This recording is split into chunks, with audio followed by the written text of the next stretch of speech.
Atias. Thank you, thank you.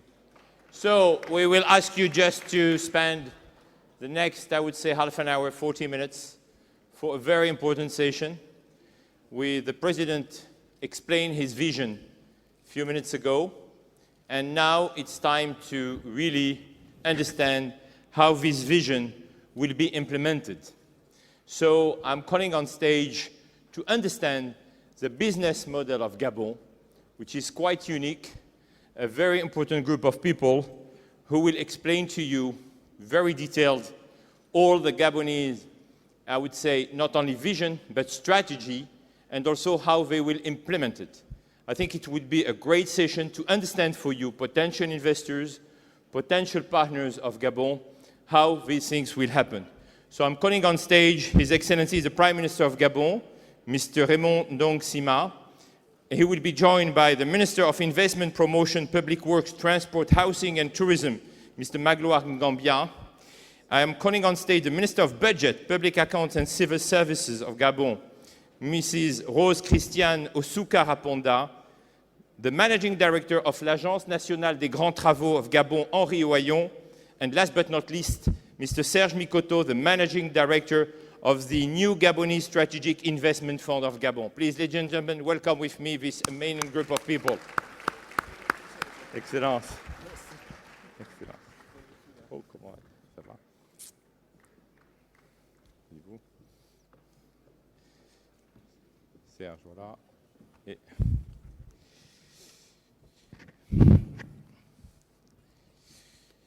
So, I think it's good to stay for the next 45 minutes. After, we'll have the great pleasure all to go to the welcome dinner, which is in the same Cité de la Démocratie, where we will have two great African talents also who will perform. But before having the privilege to hear music and to have some good food, let's also continue to, I would say, have a great deep discussion. So without more notice, I will ask the Prime Minister if you want to deliver your speech. Merci, Monsieur le Premier ministre.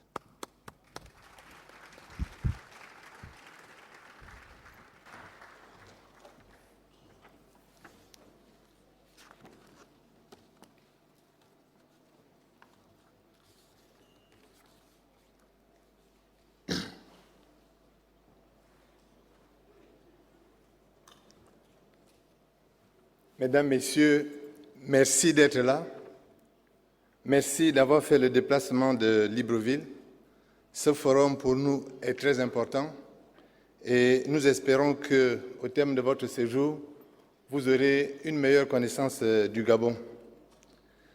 Nous espérons surtout qu'après 2 jours d'échange, vous serez convaincus de l'opportunité, de la nécessité de conclure quelques affaires avec nous. Comme l'a dit Monsieur le Président de la République tout à l'heure dans son exposé, depuis 2009, le Gabon nourrit un projet ambitieux, c'est de devenir émergent à l'horizon 2025. C'est ambitieux, c'est une date qui implique une contrainte forte, c'est-à-dire des efforts soutenus. La stratégie qui a été retenue a été déclinée dans un plan stratégique qui repose, comme l'a dit le Président de la République, sur 3 piliers. Un Gabon industriel, chargé de la transformation, de l'exploitation et de la transformation des matières premières locales. Un Gabon vert, qui est destiné à mettre en valeur le potentiel écosystémique du pays. Et enfin, un Gabon de services. La mise en œuvre de cette stratégie s'est inscrite dans une dynamique en 2 parties. Nous distinguons en effet 2 phases. La première va de 2009 à 2016. Elle est destinée à bâtir les fondements de l'émergence. Au titre de cette première phase, nous avons distingué 4 points d'appui qui constituent autant d'objectifs spécifiques et il s'agit notamment du développement du réseau national d'infrastructures économiques et sociales de façon à les rendre compétitives, du développement et du renforcement du capital humain sans lequel aucune activité économique sereine ne peut se faire, des réformes conduisant à la mise en place d'un environnement des affaires susceptible d'attirer un flux massif d'investissements privés nationaux comme étrangers, et enfin, de la consolidation de la gouvernance. Bien que cette première phase soit consacrée à la construction des fondements de l'émergence, des initiatives en faveur des investissements et des investisseurs locaux ou étrangers dans les secteurs productifs en vue de commencer à stimuler la croissance ont été entreprises. Il s'agit notamment de la mise en exploitation de nouveaux gisements miniers, de la construction de barrages hydroélectriques susceptibles de fournir l'énergie électrique bon marché et en quantité, de la mise en place d'un cadre juridique pour promouvoir le développement durable et enfin de la mise à niveau des infrastructures de communication et de transport. Naturellement, dans la seconde phase, nous espérons mettre l'accent sur l'accroissement de la production et donc l'accélération de la croissance. La nouvelle politique de développement du Gabon s'inscrit, comme je viens de le rappeler, dans une logique d'exploitation durable des matières premières respectueuse de l'environnement. Elle encourage le recours au financement innovant pour les interventions dans les secteurs à fort potentiel. Dans ce cadre, le gouvernement entend promouvoir et recourir à toutes les formes d'intervention et asseoir un environnement des affaires propice aux investissements directs étrangers, favoriser le partenariat public-privé et recourir à des concessions s'il le faut. De quels atouts dispose le Gabon pour atteindre ces objectifs? D'abord, sur le plan économique, nous avons quelques indicateurs macroéconomiques qui sont solides. Nous avons, comme chacun le sait, un taux d'endettement qui reste tout à fait modeste. Nous avons moins de 16% d'endettement dans le pays. Nous avons une inflation qui reste très modérée, moins de 3%. Nous avons une monnaie commune que nous partageons avec d'autres pays de la sous-région. Et cette monnaie, comme chacun le sait, est arrimée à une monnaie forte, malgré quelques turbulences à l'heure actuelle, et cette monnaie, c'est l'euro. Mais ces atouts, on peut les classer dans 3 secteurs. Sur le plan minier, le Gabon dispose d'un vaste potentiel avec des réserves estimées à plus de 100 ans d'exploitation pour ce qui est du manganèse, avec près de 1 milliard de tonnes de réserves pour ce qui est du fer, notamment dans le gisement de Belinga, avec 75 millions de tonnes de réserves de talc, des gisements de marbre, de niobium, un gisement de platine, un gisement de barytine, du pétrole et du gaz qui sont encore exploitables pour un certain temps. Nous avons, par ailleurs, sur le plan de la façade maritime, sur le plan de la façade maritime, comme vous venez de le voir, l'exploitation des gisements dont on parle ne sera possible que si des infrastructures significatives sont faites sur le plan des ports. Nous disposons à l'heure actuelle, sur la façade maritime, notamment à Port-Gentil, d'un espace relativement intéressant, puisqu'il présente un tirant d'eau à moins d'1 kilomètre de la côte de plus de 22 mètres de profondeur. Ceci est un atout considérable qui peut encourager la réalisation d'un port capable de recevoir de très gros tonnages. Nous avons bien évidemment besoin, pour évacuer cette production,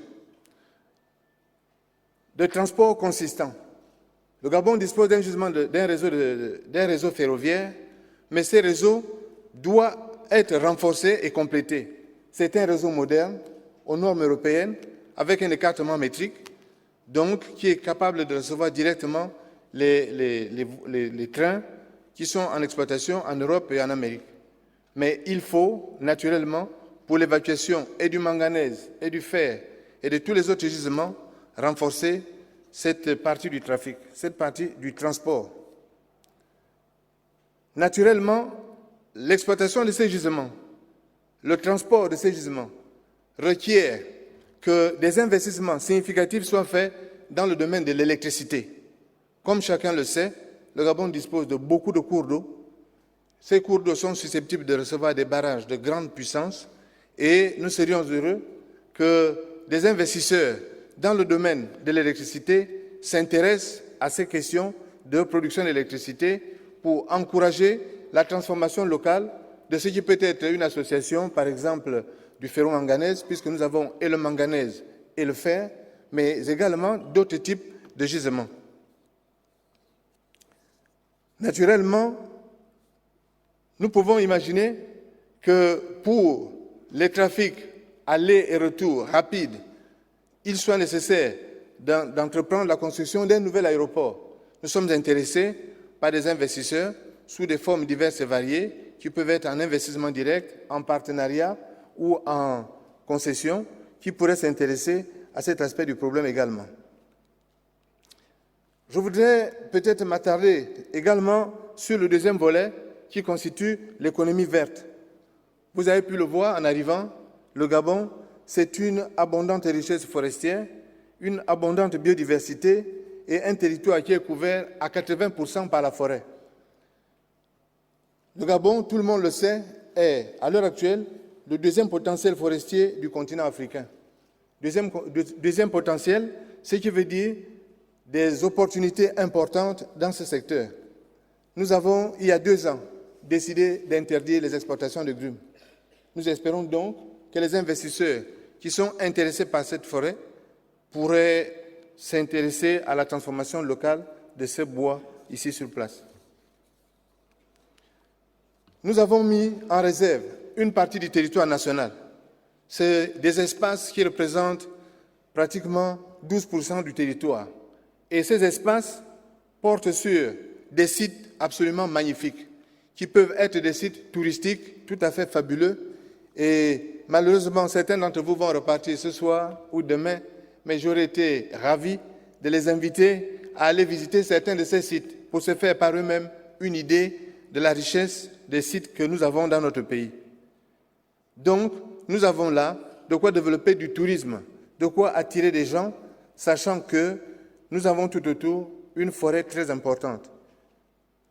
Sur le plan des services, nous avons eu tout à l'heure le directeur de l'une des banques de la place. Le système financier bancaire est fiable. Il est doté d'une monnaie qui est partagée par 6 États de la sous-région. Cette monnaie elle-même est adossée sur l'euro. Elle est convertible. Le régime de change est tout à fait souple. Et nous avons évidemment développé de grandes infrastructures dans le domaine du numérique, mais elles peuvent être améliorées. Ainsi donc, comme chacun peut le constater, le Gabon, dont la population est largement scolarisée, est doté d'atouts certains. C'est un pays qui a clairement défini sa vision du futur et un pays qui s'est doté d'une stratégie très claire. Ces atouts et sa longue tradition de stabilité politique en font une excellente opportunité d'investissement que je vous invite à explorer. Je vous remercie.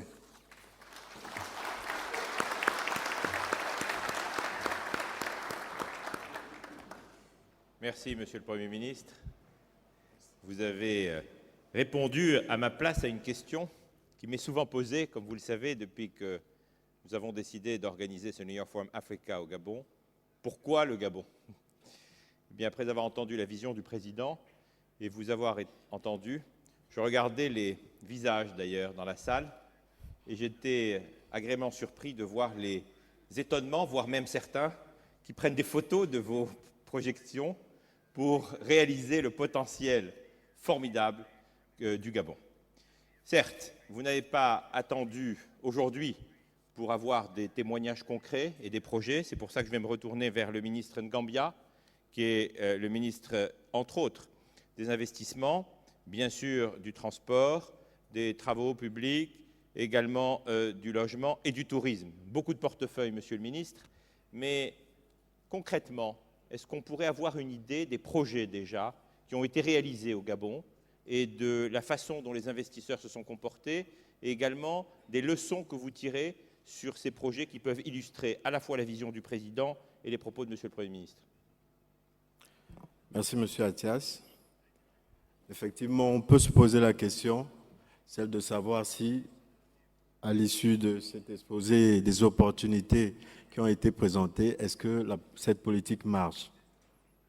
Je répondrai oui, elle marche. nous avons engrangé des succès assez importants dans tous les secteurs. Ce qui est fondamental, c'est de savoir que nous sommes partis donc d'une réforme du cadre de l'environnement des affaires. Elle n'était pas suffisante. Il a fallu également que l'État, en réalité, pour suppléer à la faiblesse du secteur privé local, crée des instruments qui pourraient, aux côtés des investisseurs locaux et étrangers, arriver à sceller des deals. Et c'est ce que nous avons fait tout au long de ces 2 dernières années. Je pourrais prendre comme exemple donc un deal assez important que nous avons monté avec le groupe Olam. Avec Olam, nous avons monté un deal à ce jour donc de 2 milliards 500 millions de dollars. Olam, grand groupe de Singapour. Voilà, un grand groupe de Singapour.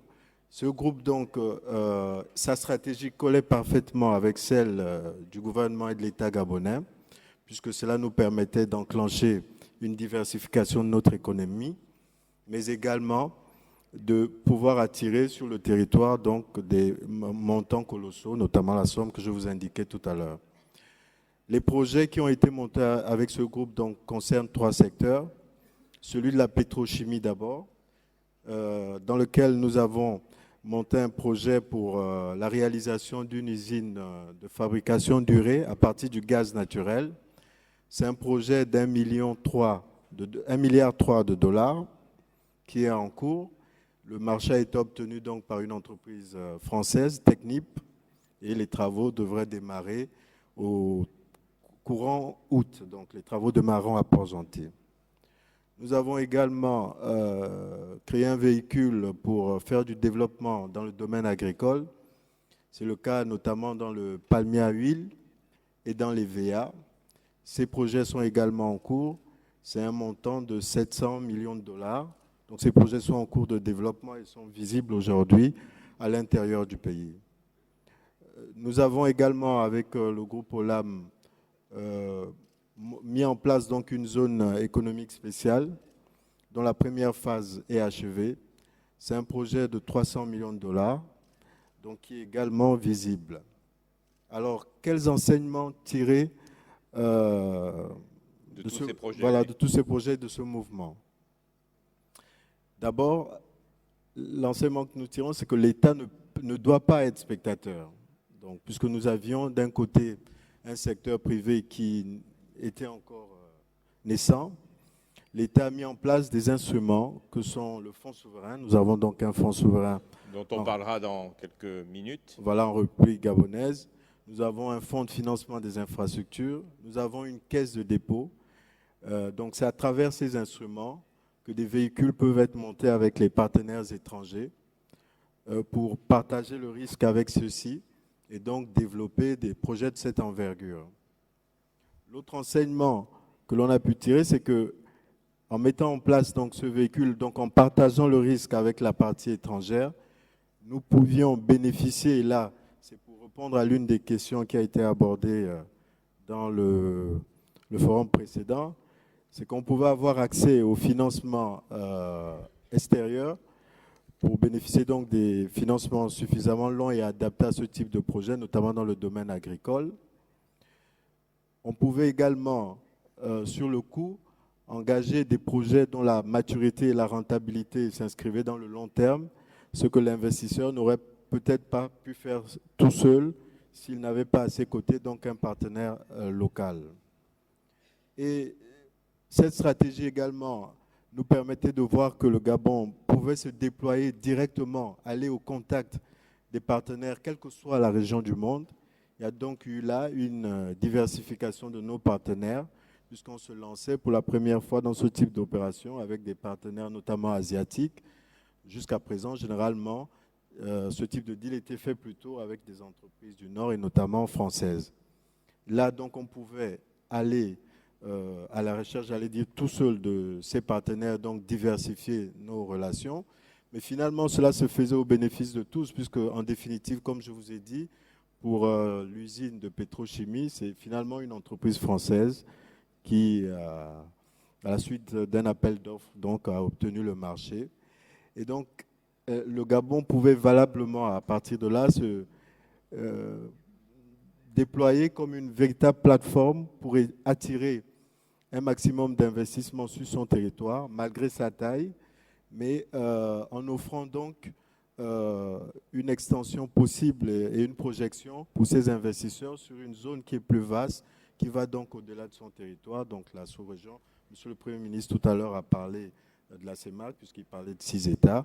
Donc aujourd'hui, avec ce groupe, par exemple, nous avons des accords qui font en sorte que s'ils devaient se déployer à l'étranger, ils sont amenés à nous poser la question. Donc nous pouvons les accompagner sur tout type d'investissement. Nous avons pu ainsi enclencher des nouveaux secteurs d'activité, notamment la transformation du gaz. C'est une première pour notre économie, ce qui jusqu'à présent n'était pas fait. Donc voilà un peu un enseignement. Et évidemment, au contact de ces partenaires, nous avons également appris, puisque la stratégie ne s'est pas arrêtée là, nos instruments, dans le cas par exemple de la CDC, ont commencé également à sortir donc, du territoire. Donc la CDC a pu, en France par exemple, procéder à l'acquisition d'une partie du capital de Rouget, ce qui fait qu'en réalité, on est co-actionnaire avec l'actionnaire historique, donc la famille Rouget, sur un certain nombre de pays où ce groupe est présent. Il y a eu d'autres actions avec les Marocains, par exemple Managem, pour prendre des participations dans les mines d'or, etc.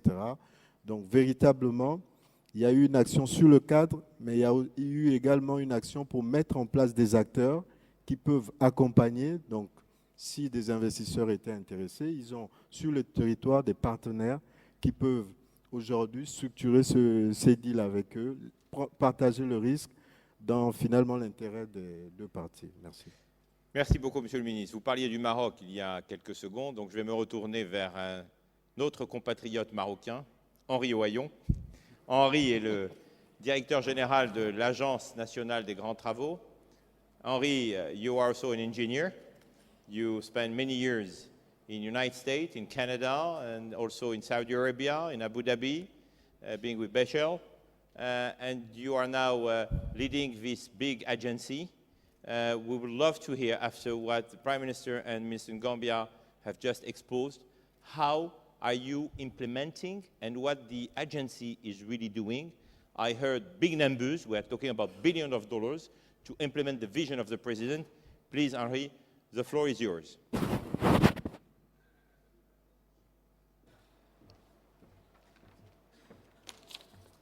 Good evening. If you are thirsty like me, it's going to be very close in the next 20 minutes, probably, or less than that, Richard. No?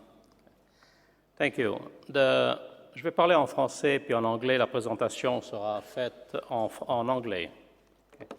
Vous avez entendu le Premier ministre, Son Excellence, et également Monsieur le ministre des Travaux publics, Monsieur Magloire Ngambia, qui a parlé de l'investissement des grands projets. L'Agence nationale des grands travaux, on va vous présenter qui nous sommes et comment on va administrer ces projets-là, puis vous donner un peu de figures.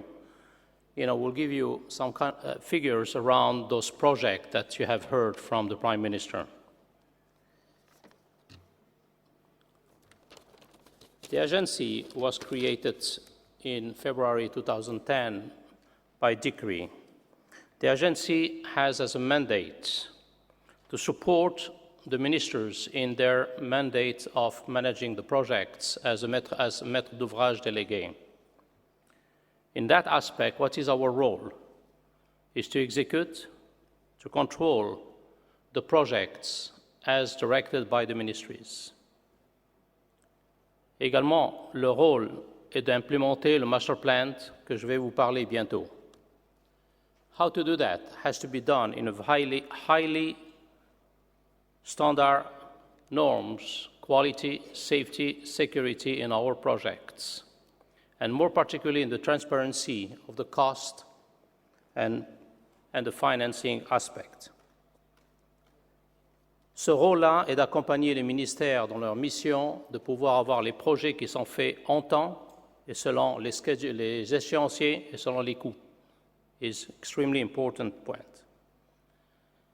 I'm going to share with you the vision of the Prime Minister, what he shared with Son Excellence, le Président de la République.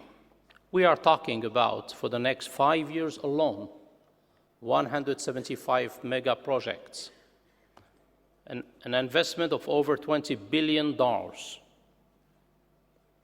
Yes, it is a large number, but that's a fact. Those projects has been reviewed by the Conseil, has been reviewed by the ministers, has been reviewed by the President, and has been approved as path forward for the next 5 years. Cet investissement est composé de plusieurs aspects, et c'était ça l'appel de Monsieur le Premier ministre, qui était, bien sûr, il y a de fonds, le fonds peut venir du gouvernement, mais également une incitation directe à l'investissement étranger, l'investissement extérieur, l'investissement privé, en partenariat, ce qu'on peut appeler le PPP, et bien sûr en concession et le fonds souverain. We are talking about a number of aspects, such as going from housing to health, going through roads, transportations. The figures that you see are in billions. Allow me to go and share with you a few examples of those projects and giving you an appetite of what is Gabon and what's their objective in the next decade. For example, on the roads, le développement du pays ne peut se faire que dans une infrastructure bien pensée, bien définie, qui répond aux besoins de la décennie à venir. Le Premier ministre a démontré le nombre de projets qui vont ouvrir à l'intérieur du pays. Pour cela, il faut des routes. Pour les 5 prochaines années, nous avons le besoin de compléter près de 3300 km de routes. 500 km sont déjà en cours cette année. L'investissement nécessaire de cette période est plus de 6 milliards de dollars. Il y a également un autre aperçu. La période de 2017 à 2025, il y a également un autre 2500 km qui sont en vue pour un total d'un autre 6,5 à 7 milliards en dollars d'aujourd'hui. Si on passe à l'aspect housing, habitation, le Gabon a besoin urgent d'un grand nombre d'habitations. Le besoin d'ici 2025 est de plus de 200 000 maisons, un chiffre impressionnant. Pour les 5 prochaines années, nous devrions construire plus de 35 000 maisons. Nous n'avons pas le choix. La population grandit, comme on l'a entendu. L'Afrique a un growth de population qui est énorme dans la jeunesse et ils sont tous veulent avoir leur propre maison. Le Gabon est un pays extrêmement développé dans cet aspect-là au niveau éducation. Donc tous veulent atteindre cet objectif. Pour cela, le nombre de maisons que vous voyez, nous sommes déjà en retard sur l'année 2012. Nous devrions être à 5 000 maisons cette année, mais nous le sommes malheureusement à 1 500. Mais nous devrions atteindre ces objectifs et rattraper ce retard. Et on a besoin d'aide des investisseurs extérieurs et également surtout des entrepreneurs qui pourront nous apporter d'autres technologies.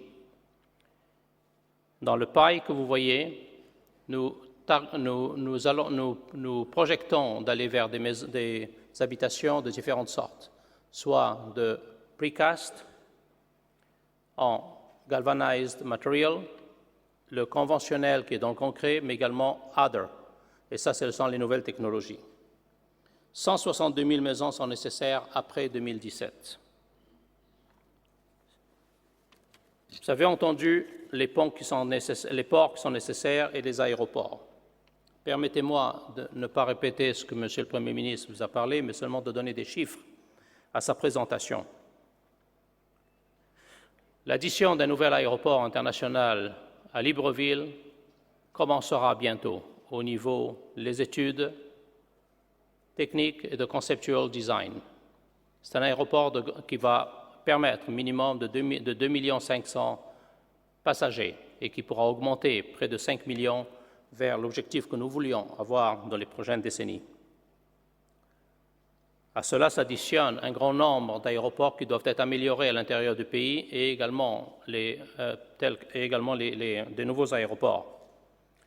Au-delà, c'est les ports. Le Gabon a près de 863 km de côte. Nombre de ports sont déjà définis, comme vous le voyez sur la map. et nous prévoyons d'investir plus d'1,1 milliard. Ceci, c'est les coûts seulement directs, ce n'est pas les coûts totaux de ces aéroports, de ces ports-là. If we move now to one extremely sensitive, a very important subject called the railways. 5.5 billion investment that is needed for the next few years. Today, the only line that Gabon has is La Transgabonaise. It's quite a number of years been built, long time ago. It needs an update. It needs optimizations to be able to increase the capacity of this line from the 40 to 50 kilometers to around 60 and 80 kilometers, which increase the passengers and also the transportations of material and inside the country. Nous avons besoin également de 2 nouvelles lignes de 300 km en moyenne chacune qui vont pouvoir relier et permettre le gisement énorme de Belinga de pouvoir naviguer d'une façon sécuritaire avec les nouvelles lignes et la même chose du côté de Port-Gentil.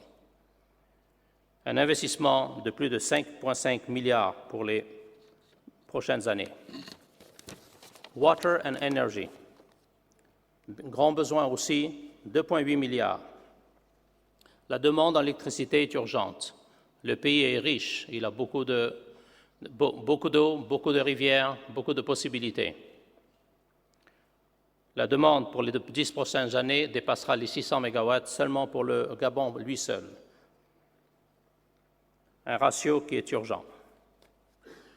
Au niveau télécom, tous ces projets-là, également la demande de technologie, et nous n'avons pas le choix, nous sommes obligés d'y avancer. Et la fibre optique a déjà commencé à être installée ici au Gabon, but we do need over 3,800 kilometers of new lines of fiber to be able to cover the entire country. It's going to take until 2020 to be able to secure it. Total investment, close to $750 million. L'éducation, extrêmement sensitive également là-dessus. $1 milliard d'investissement. Le Gabon a une jeunesse grandissante et demandante. Le nombre d'écoles, tant préscolaires que scolaires, en allant par les intermédiaires, les lycées et les universités, devient urgent. Plus de 330 nouvelles écoles primaires sont nécessaires, plus de 40 nouveaux lycées et 4 nouvelles universités, et plus de 1700 préschools qui sont là-dedans. Nous avons également le domaine technique pour permettre la nouvelle génération des ouvriers et augmenter leurs connaissances afin de pouvoir supporter le nombre de projets que nous avons. Santé. Plus de 600 millions de dollars d'investissement. Un dossier qui tient à cœur le président de la République et mettre sûr que chaque citoyen gabonais peut entrer dans les domaines services médicaux quand il le veut, quand il en a le besoin.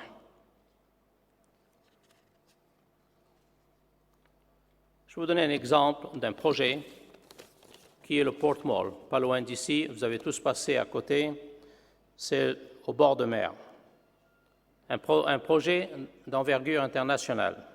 Les travaux de fondation, de réclamation vont commencer au mois d'octobre. Les devis techniques sont déjà terminés et le lancement de l'appel d'offres va commencer bientôt. Nous rentrons à l'intérieur de l'eau près de 140 mètres d'un côté jusqu'à 280 mètres du côté south. Le total du remblai va dépasser le 1,5 million de mètres cubes de matériaux, 34 hectares d'investissement. Cette nouvelle ligne d'avancement dans la mer, en quelque sorte, telle que San Francisco, où j'habite, va donner l'envergure globale. Nous allons avoir un palais des congrès de plus de 7500 places, un palais de la culture gabonaise, 2 high-rise buildings de plus de 22 étages, 2 marinas, hôtels et centres communautaires. Ceci n'est que la phase 1. Je vous remercie. My dear Henry, I think we will have a vertigo with all these numbers. Thank you very much. It was very concrete, as usual, with you. So if you multiply that by 54 countries in Africa, then you understand what is the potential of the continent. But I have a question for you, Henri. It's a very ambitious plan, very ambitious.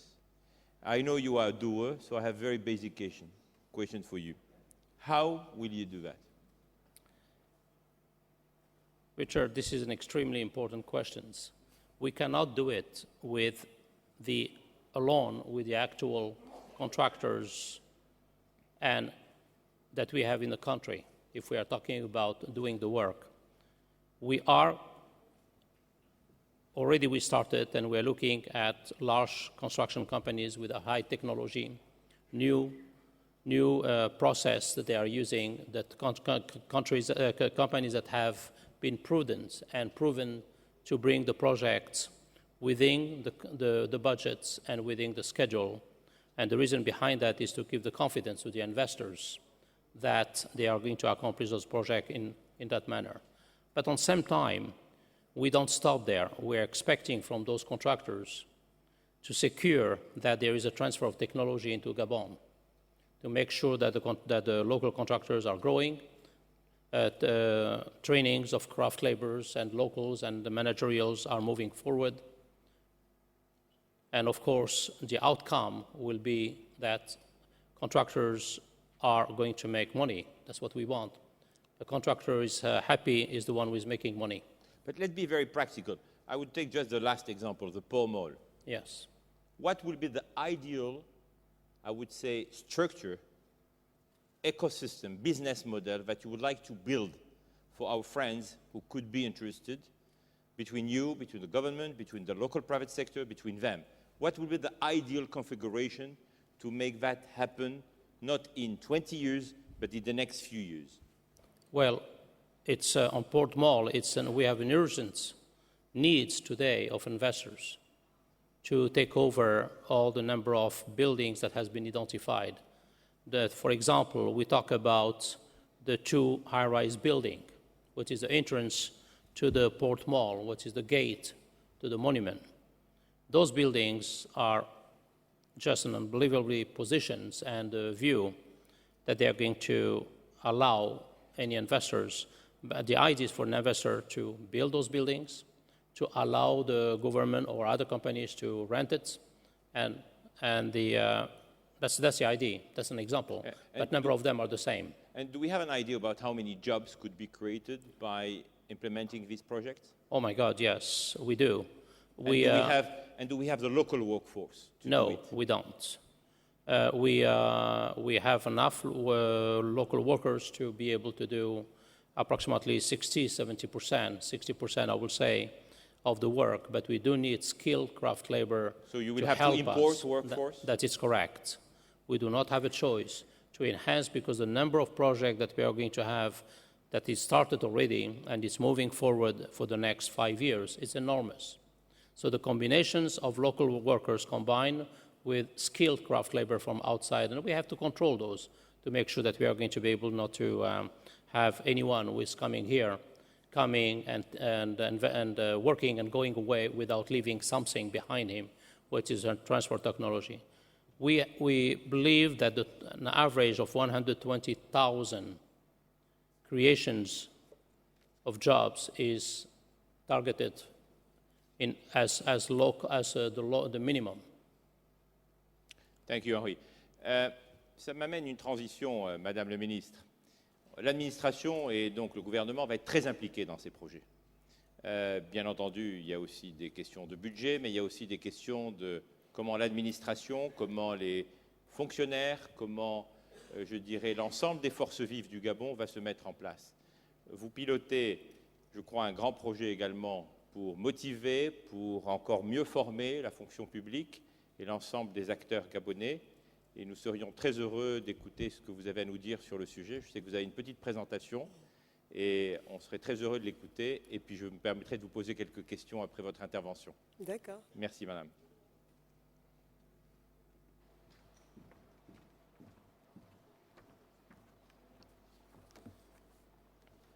Mesdames et messieurs, la démarche de performance de l'administration gabonaise que j'ai l'honneur de vous présenter aujourd'hui au cours de ce New York Forum Africa découle du plan stratégique Gabon émergent qu'a présenté dans son propos M. le Premier ministre. Un constat avait été fait, un constat selon lequel l'emploi au Gabon était représenté à concurrence de 63% par le secteur public. Et dans cette proportion, on distinguait uniquement 31% de cadres supérieurs et de cadres intermédiaires.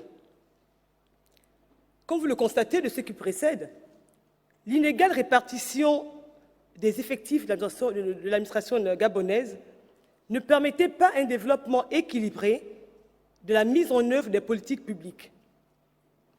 Aussi, la démarche de performance de notre administration est-elle une sorte d'approche axée notamment sur le renforcement des capacités managériales des cadres? Ce renforcement des capacités managériales des cadres passe nécessairement par une professionnalisation de cette administration, en ce sens que nous voulions que cette administration soit une administration à visage humain, c'est-à-dire véritablement au service de l'usager. Nous voulions également que cette administration soit une administration efficiente, uniquement avec comme leitmotiv la réalisation des meilleurs rendements. Nous voulons toujours que cette administration soit efficace, performante et responsable. Le renforcement des capacités administratives et de gestion du secteur public repose alors sur l'implication des agents dans le processus de mutation du Gabon vers un État émergent. Ce renforcement des capacités repose encore sur la répartition harmonieuse des services publics à travers le territoire national. Ce renforcement des capacités repose encore sur l'instauration d'une culture de résultats. Elle repose encore sur la mise en œuvre d'une culture de qualité d'éthique et de déontologie. Enfin, cette démarche de performance nous impose que le renforcement des capacités repose également dans le développement d'une culture d'administration orientée client, comme cela se fait au niveau du secteur privé. Vous allez nous poser la question de savoir de quels outils détenons-nous. Au niveau du Gabon, nous avions de grandes écoles. Ici, nous avons recensé uniquement 3 grandes écoles, en l'occurrence l'École nationale d'administration, l'ENA, l'Institut d'économie et des finances, IEF, l'École nationale de la magistrature, qui forment de hauts cadres supérieurs de l'administration gabonaise. À côté de ces grandes écoles, il existe également une école de préparation aux carrières administratives, EPCA, qui forme quant à elle des cadres intermédiaires. Mais au-delà de cet outil d'école nationale, le Gabon a également noué des partenariats multiformes avec notamment l'ENAP du Québec, l'ENA de Paris, M10 de Singapour. Et au moment où je vous présente cette démarche de performance, 10 de nos meilleurs diplômés sortis de la promotion précédente de l'ENA sont en ce moment en formation intensive à Singapour. Dans ce partenariat également, l'État a noué une approche avec HEC de Paris.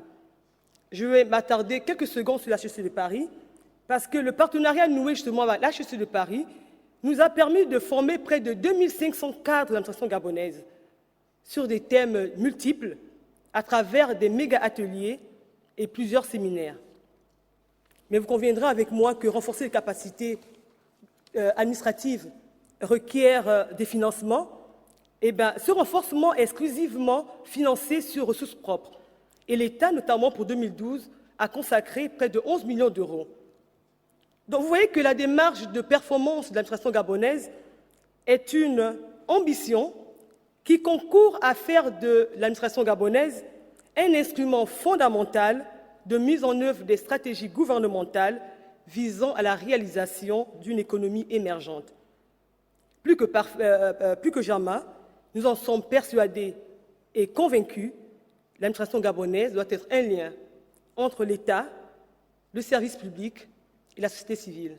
Voilà, Monsieur Attias, les quelques mots que j'avais à dire concernant cette démarche de performance de notre administration. Je vous remercie. Merci beaucoup, Madame la Ministre. Je vais profiter, le temps que vous rejoignez votre place, de votre présence sur scène pour poser une question qui n'a rien à voir avec ce sujet. Mais qu'en est-il de la parité homme-femme au Gabon et dans l'administration gabonaise et au niveau du gouvernement? Monsieur le Premier ministre, Madame le ministre. Je remercie M. Attias. En fait, la problématique de l'approche genre ne se pose pas vraiment au Gabon, selon mon consentement, parce que, vous savez, si on prend sur le plan politique, le Gabon a eu des personnalités, d'autres personnalités féminines qui ont occupé de grands postes de responsabilité. Nous avons eu, comme tout le monde le sait ici, un président de la République durant la transition. En ce moment, nous avions un président de la Cour constitutionnelle, qui est une dame. Le président du Sénat, c'est une dame. Au sein du gouvernement actuel et même précédent, nous avons eu des femmes qui ont occupé des fonctions exclusivement réservées aux hommes, à tort ou à raison. Aujourd'hui, elles occupent ces fonctions-là. Nous avons aussi, au niveau de l'administration gabonaise... J'ai bien fait de poser la question. Au niveau de... Vous voyez bien que l'approche genre ne se pose pas du tout. Au niveau de l'administration gabonaise, en ce moment, 11 femmes sont secrétaires généraux des départements ministériels. Et si l'on prend sur l'aspect de l'enseignement de l'éducation, le principe de l'équité ne se pose pas du tout. Parce qu'il y a autant de filles que de garçons qui vont à l'école. Donc, vous voyez, pour moi, l'approche genre, ça ne se pose pas du tout. En tout cas, quand on voit votre pêche, on a envie d'en avoir plus. Si vous permettez, Ministre. je voudrais rajouter qu'en réalité, nous ne connaissons pas de discrimination entre les hommes et les femmes. Dès l'école primaire, les garçons et les filles vont à l'école ensemble, aux mêmes conditions. Il n'y a absolument aucune différenciation entre les uns et les autres. Nous avons dans certaines facultés à l'heure actuelle un déséquilibre même. Ce sont les femmes qui sont plus nombreuses que les hommes dans certaines facultés à l'heure actuelle. J'ajoute que quand je dis qu'il n'y a pas de discrimination, il n'y a pas de discrimination dans les salaires naturellement. C'est-à-dire que nous sommes payés... Il y a des leçons à prendre en Europe. Nous sommes payés absolument de la même façon. Et même aux États-Unis. Dans les entreprises comme dans l'administration, il n'y a pas de facteur... Il n'y a pas d'indicateur permettant même de savoir qu'il s'agit d'un homme ou d'une femme. Tout le monde est payé sur la base de son salaire, de son travail, dans les entreprises privées, au niveau du secteur public. Et les femmes accèdent, comme elles viennent de le dire, au même titre que les hommes, à des emplois tout aussi élevés. Merci. Merci, Premier ministre. Puisque vous parlez de paiement, je vais essayer de poser une question, et j'espère que vous n'en voudrez pas, Madame le ministre, un peu provocatrice. Il y a un cliché, vrai ou faux, mais je crois qu'il faut être... Le New York Forum Africa, c'est aussi le forum de la totale transparence et de la franchise. Donc je ne jouerai pas mon rôle si je ne vous posais pas une question qui est... On sait en général qu'en Afrique, il y a toujours quelques problématiques dans les relations financières avec les gouvernements. Je sais que le Gabon a toujours été un excellent payeur, mais parfois on lui reproche ses délais de paiement. Comme vous êtes aussi aux manettes du ministère du Budget, j'aimerais vous poser la question très clairement, qu'en est-il de l'amélioration de ces conditions de paiement qui souvent chagrinent, pour ne pas dire autre chose, les partenaires ou les prestataires qui ont l'honneur de travailler avec votre pays? Avant de répondre à votre question, M. Attias, j'aimerais vraiment appuyer le fait que vous disiez tantôt que le Gabon est un très bon payeur. Effectivement, c'est vrai. Quels que soient les délais longs décriés par les fournisseurs, l'État gabonais a toujours payé ses fournisseurs. Et maintenant, pour la question des dettes de paiement, c'est vrai, dans un passé récent, il y avait des problèmes de paiement. Les délais étaient relativement très longs. Mais aujourd'hui, je puis vous avouer que le circuit de la dépense est plus ou moins simplifié et que les délais de paiement ont été véritablement raccourcis. Aujourd'hui, les traitements des dossiers ont une durée de 7 jours en ce qui concerne le budget de fonctionnement. Et les paiements sont effectués à 30 jours, fin de mois. Et là, cela concerne le budget de fonctionnement. Or, en 2000, si j'ai bonne mémoire, ce délai était de 120 jours. vous voyez le raccourci spectaculaire et l'amélioration en termes de réduction des délais qu'a mis en place l'État gabonais. Et pour ce qui est du budget d'investissement, c'est-à-dire les projets, ces délais ont également été raccourcis à 60 jours. 60 jours parce que vous saviez, il y a 7 jours de traitement de dossier, comme je le disais tantôt, mais également il faut qu'il y ait un contrôle du service fait avant que le paiement ne soit effectif. Donc les délais également à ce niveau ont été raccourcis de 120 jours à 60 jours. Donc vous voyez que bon, la question de délai, on doit la relativiser. Aujourd'hui, elle ne se pose pas du tout. Et notre ambition est justement de faire en sorte que ces délais soient relativement encore plus courts et en tenant compte justement de la trésorerie de notre pays. Merci beaucoup. Je vais me retourner. Merci. Oui, on peut l'applaudir, effectivement, parce que je crois qu'il n'y a pas que des intentions, il y a aussi des faits.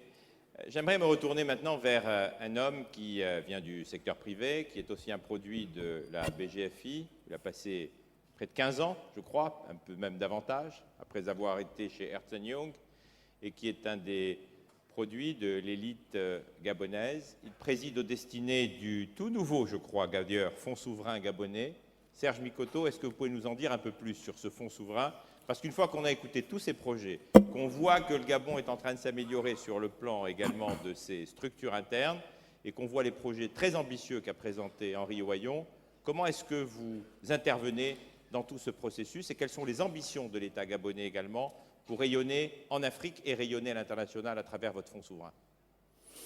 Mais, Monsieur Ohayon vous l'a dit, 20 000 milliards de francs CFA de besoin d'investissement sur les 5 prochaines années, en dehors des investissements directs du secteur privé. Le budget de l'État gabonais est de 2 000 milliards, dont à peu près 800 milliards uniquement pour l'investissement. Donc il y a un gap qu'il faut pouvoir financer. Et le fonds souverain, dans sa forme récente, dans sa forme actuelle, et c'est vrai, c'est récent, mais depuis 1998, le gouvernement de la République avait déjà mis en place un fonds pour les générations futures, et chaque année, 10% des revenus pétroliers étaient abondés dans ce fonds. Aujourd'hui, donc, il y a une trésorerie qui est assez importante en termes de milliards de francs CFA de disponibles, et les actifs sous gestion vont au-delà du milliard de dollars. C'est l'une des raisons pour lesquelles le fonds a été créé, justement, c'est pour essayer de soutenir le vaste programme de l'émergence impulsé par le chef de l'État. Ce programme de l'émergence qui est basé sur 3 piliers. Chacune des activités à l'intérieur de ces piliers sont clairement identifiées. C'est donc une feuille de route que nous avons, nous, FGIS, à intervenir dans ces secteurs-là. Au-delà de l'intervention pour soutenir le développement des entreprises dans le secteur strictement gabonais, l'objectif aussi est, comme cela se fait dans d'autres pays, d'essayer de lisser l'épargne intergénérationnelle.